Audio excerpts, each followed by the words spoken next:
Hello दोस्तों, कैसे हैं आप सब। मैं आशा करता हूँ आप सब बहुत अच्छे होंगे। इससे पहले 1 से 19 तक के पिछले वीडियो में हम कवर कर चुके हैं। इसमें प्रश्न नंबर 1 का 20वें क्वेश्चन से स्टार्ट करेंगे। तो चलिए 20वां क्वेश्चन क्या कह रहा है।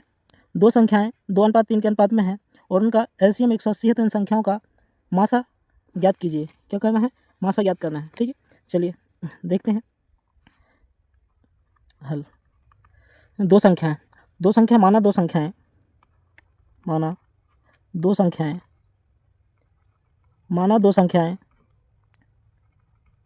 संख्याएं। पहली संख्या हम इसको 2:3 के अनुपात में दी है ना दोनों संख्याएं, तो पहली को हम कितना मान लेंगे 2x और दूसरी को कितना मान लेंगे 3x।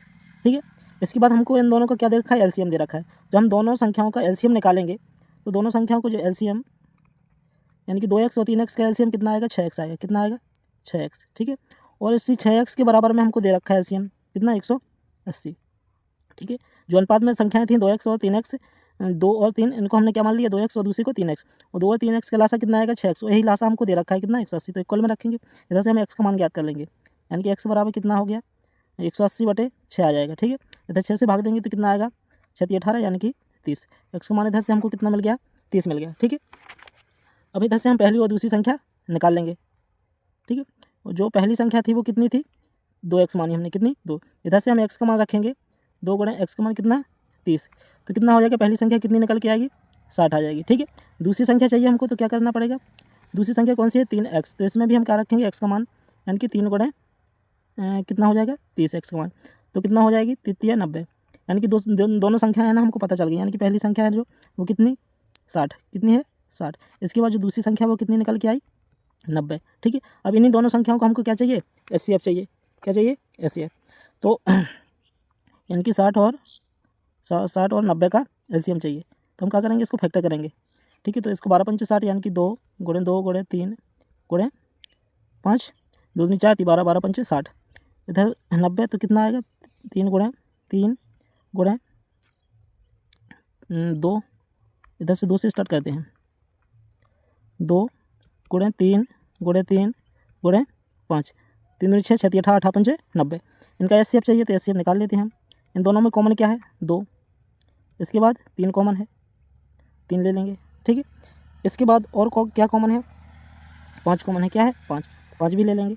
और इसके अलावा और कोई भी हमको कॉमन नहीं मिल रहा है, 2 भी कॉमन मिले तो हमने ले लिए, 3 और 5, यही इनका हम गुणा कर देंगे, 3 दूनी 6, 6 पंचे 30। ठीक है, तो जो एलसीएम एचसीएफ निकल के आएगा, एचसीएफ पूछा था ना हमसे, एचसीएफ कितना आया 30।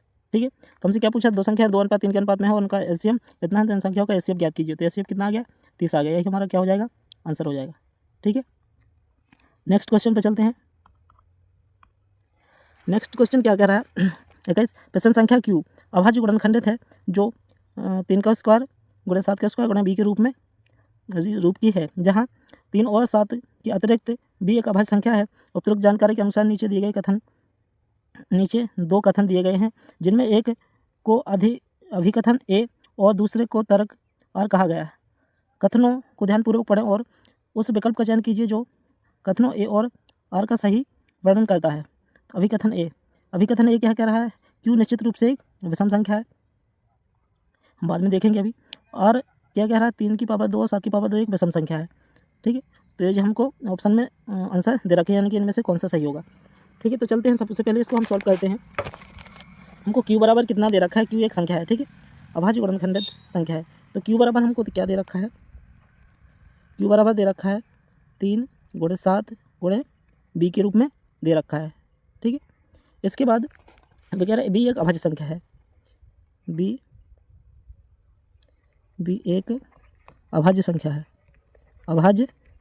है, उन्होंने बता दिया पहले से बी क्या है, एक अभाज्य संख्या है। ठीक है, चलिए, अर्थात जो बी का मान होगा वो क्या क्या हो सकता है, जो बी के लिए जो मान होगा 2 हो सकता है, 3 हो सकता है, 5 हो सकता है, 6 7 8 नहीं होगा।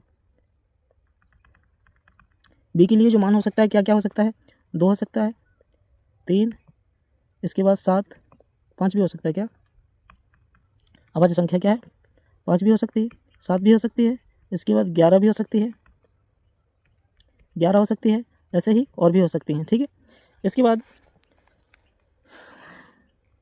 में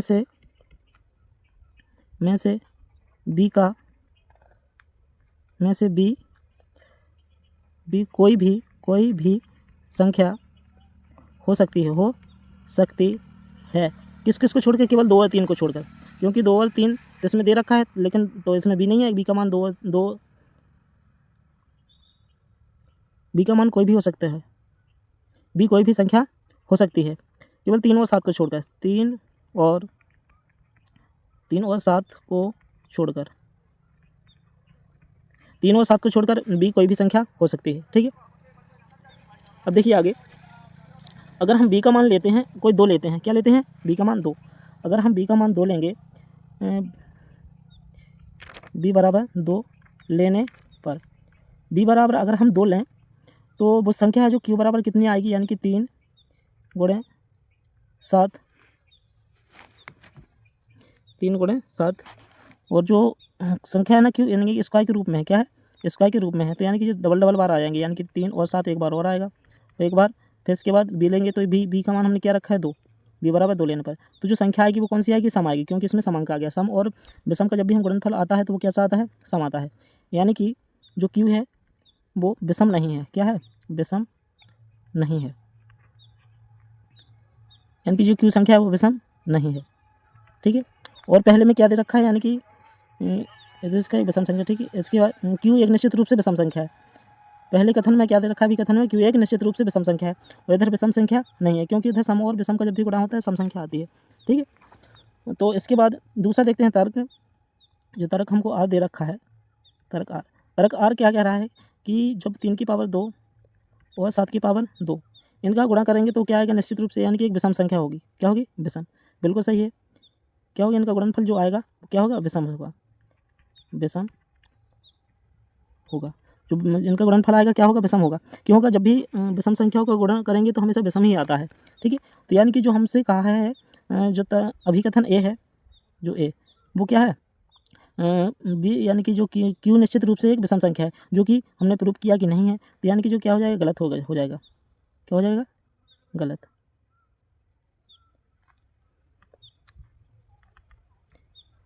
जो ये होगा, इसलिए जो ये होगा वो क्या होगा, असत्य होगा।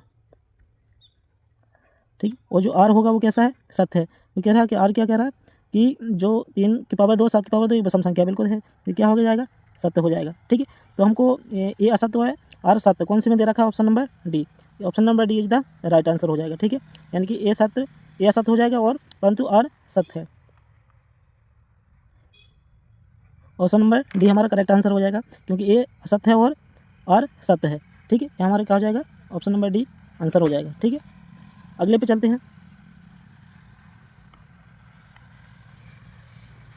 अगला इस कथन में दे रखा है हमको, इसको पढ़ना है, पहले हमको ये व्याख्या दी हुई है, इसको पढ़ के इसके आंसर देना है, 22 23 24 और 25। ठीक है, तो इसको पढ़ते हैं, क्या दे रखा है इसमें, वितरण गतिविधियों के माध्यम से गणित पढ़ाना एक शक्तिशाली दृष्टिकोण है, जो छात्रों की समझ और संलग्नता को बढ़ाता है। इसे ध्यान में रखते हुए सुश्री मुक्ता ने कक्षा 5 के छात्रों के लिए एक अभाज्य संख्या खेल की योजना बनाई। उसने अपनी कक्षा में संख्या 2 की घोषणा की और पहले छात्र से कहा कि वह इसे एक अभाज्य संख्या से गुणा करे और फिर इसे दूसरे छात्र को दें।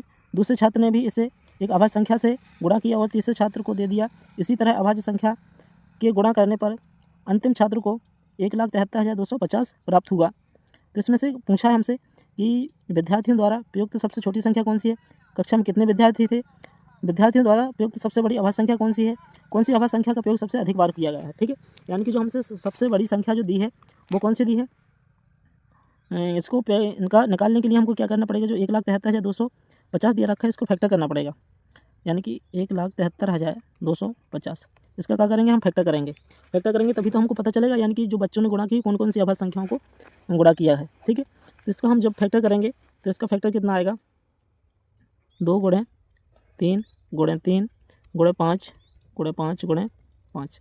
ठीक है, इसके बाद एक बार 7 आएगा, इसके बाद 11, यानी कि हमने इसके अभाज्य गुणनखंड तोड़ लिया। आप अगर डायरेक्ट पता नहीं है तो हम क्या कर सकते हैं, इसको ऐसे तोड़ के लिख सकते हैं, यानी कि 1,73,250 ऐसे फैक्टर करके अलग अलग हम संख्याओं से काट करके ऐसे अभाज्य गुणनखंड के रूप में तोड़ सकते हैं। ठीक है, इसके बाद हमको क्या पूछा है कि इसी में से हमारे सब कुछ आंसर निकल के आ जाएंगे, ठीक है।